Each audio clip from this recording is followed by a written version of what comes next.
सुन रहे थे परमाराध्य सद्गुरु महाराज की वाणी में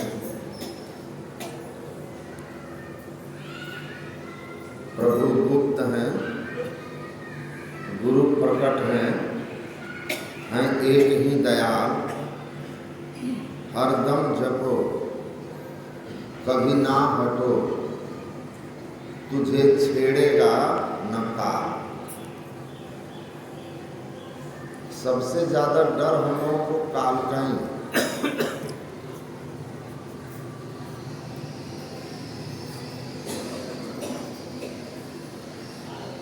डिनाइल ऑफ डेथ अमेरिका के एक दार्शनिक की रचना है, अर्नेस्ट बेकर। उसमें उन्होंने लिखा है, the most pervasive fear in being is the fear of death. सभी जीवों में जो समान रूप से व्यापक भय है, उस भय का नाम है मृत्यु का भय, काल का भय। सभी जीवों में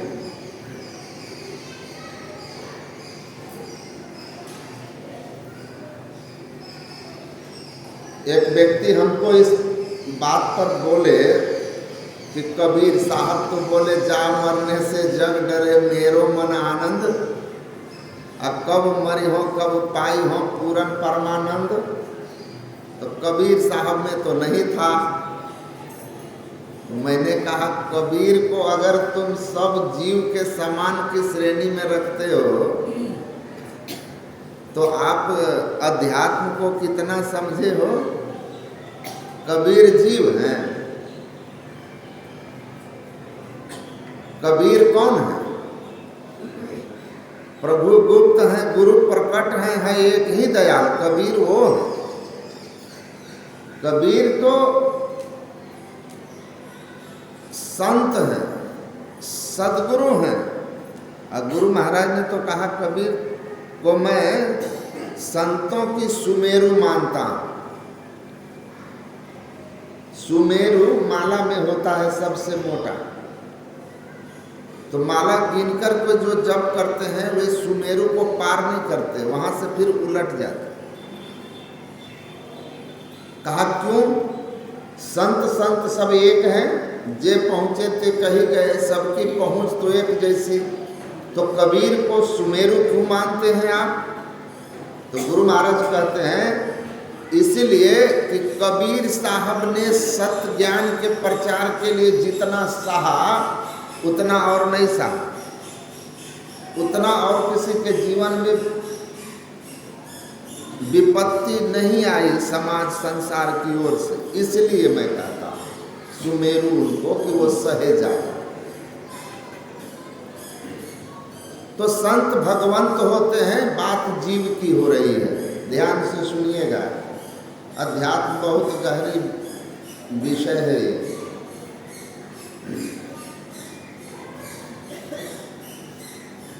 तो जो जीवत्व दशा में हैं उन सब में मृत्यु का भय है।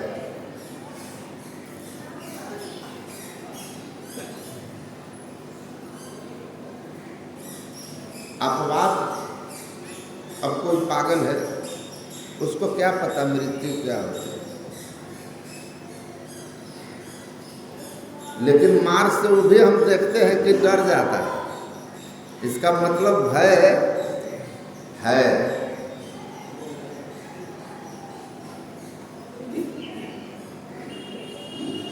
तो ये सबके अंदर है। और जितने प्रयत्न हैं हमारे जीवन में, आप हल्का सा बीमार पड़ जाओ तुरंत डॉक्टर के पास जाते हैं, थोड़े दिन ठीक नहीं होते तो घबरा जाते हैं। किस चीज से घबराते हैं हम? मृत्यु से।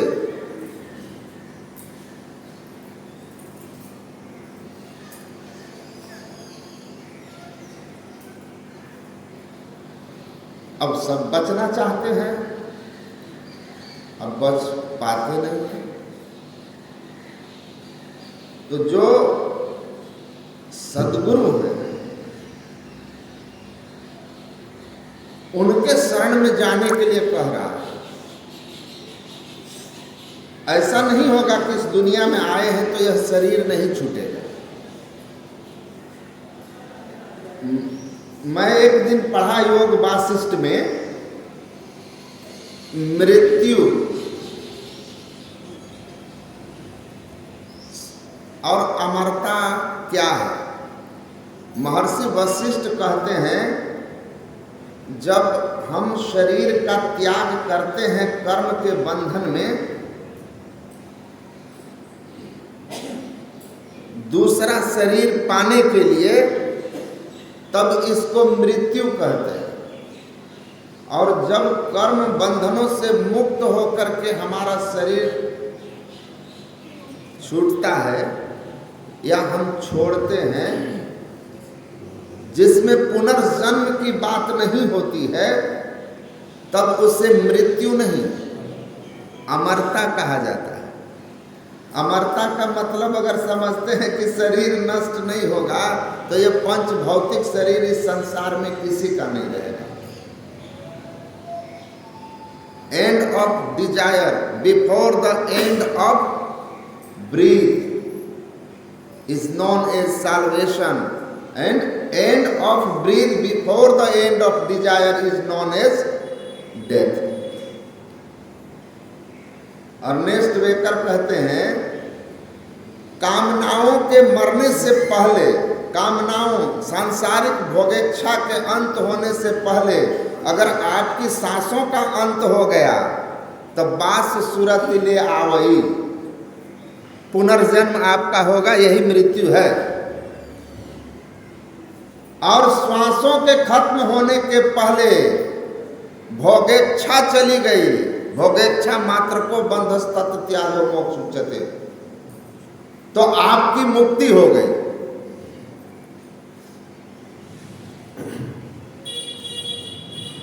तो ये जो अवस्था है जब आ जाती है तो मृत्यु का भय कैसे होगा?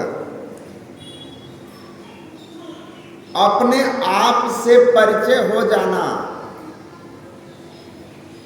मृत्यु के भय से मुक्त हो जाना है। मृत्यु के भय से मुक्त होना चाहते हो, महर्षि अरविंद कहते हैं, अपने आप को जान लो। अपने आप को जानते ही मृत्यु तुम्हारे जीवन में रह ही नहीं जाएगी, तो भय कैसा?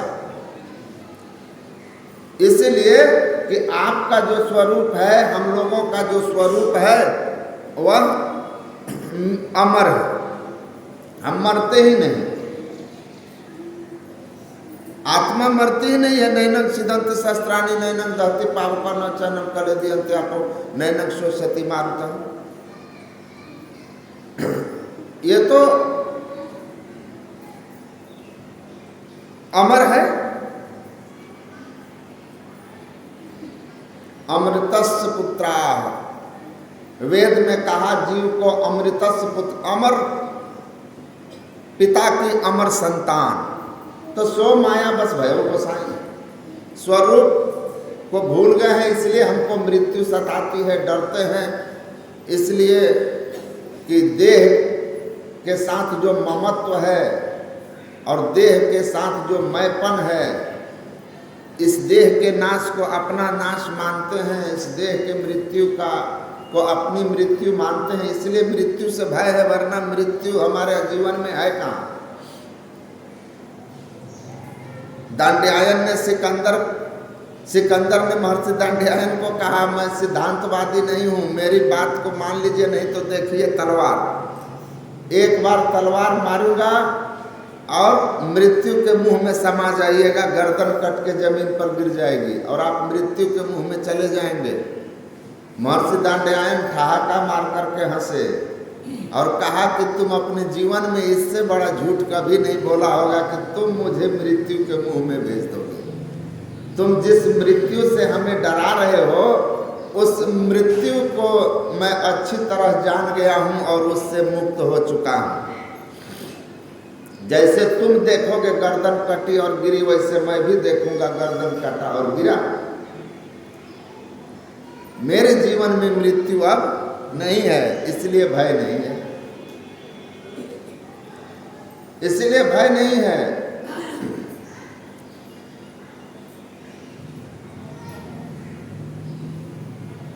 तो अमरत्व की अवस्था मृत्यु से मुक्ति की स्थिति है या स्वरूप का ज्ञान हो जाना या ईश्वर का दर्शन हो जाना।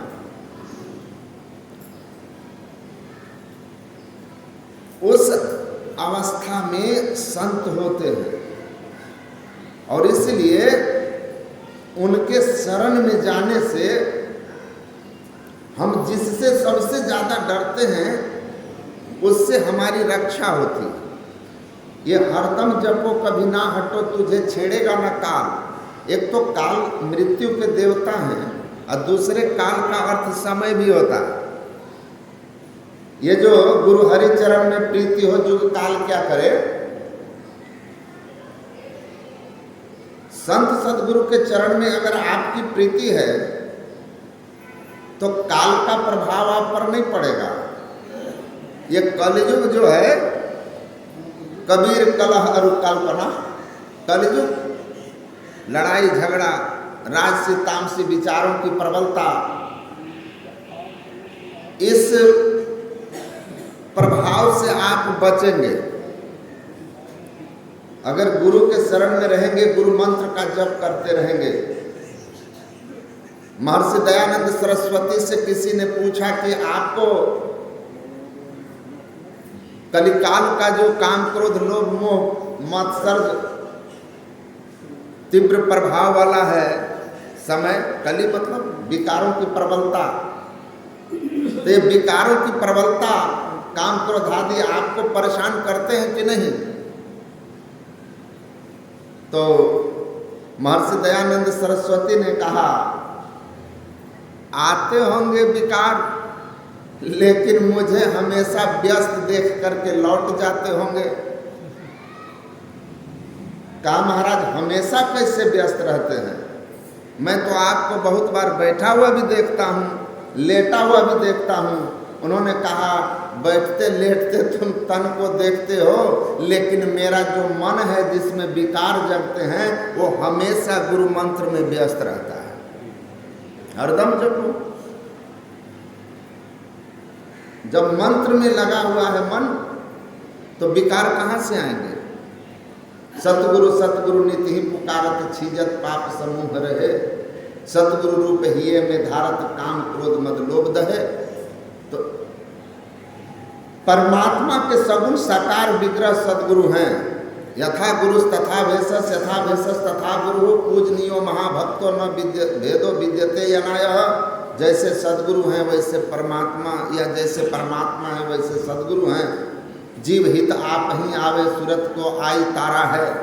जीव के कल्याण के लिए सदगुरु नराकार नर रूप में अवतरित होकर के जीव को उपदेश देते हैं, और जो संत सदगुरु को ईश्वर स्वरूप मानकर उनके ज्ञान को अपने जीवन में धारण करते हैं। और जैसा कि अभी पूज्य बाबा कह रहे थे, आप उनके बताए रास्ते पर चलेंगे, मंत्र को जपते रहेंगे तो आपकी काल से रक्षा होगी, असामयिक मृत्यु से आप बचेंगे, एक्सीडेंटल डेथ से बचेंगे।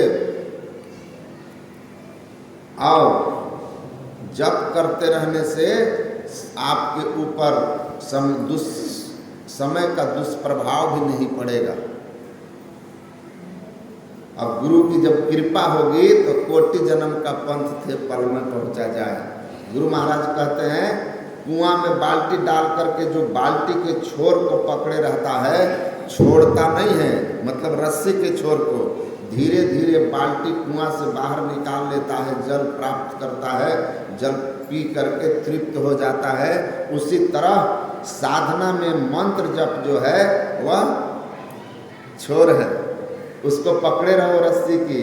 धीरे धीरे धीरे मंत्र जप से इष्ट रूप का ध्यान, फिर ज्योति योग और नाद योग, धीरे धीरे सब आपका हो जाएगा और परमात्मा भी मिल जाएंगे। इसलिए साहब से सतगुरु है, साहब ही सदगुरु बनकर के धराधाम पर आते हैं। तो सदगुरु को मनुष्य नहीं, साक्षात ब्रह्म का सगुण साकार रूप जानकर उनके प्रति श्रद्धा भाव और उनके मंत्र को निष्ठा से चलते फिरते जपते रहिए। उनकी कृपा होगी तो परम कल्याण होगा। बोलिए श्री सतगुरु महाराज।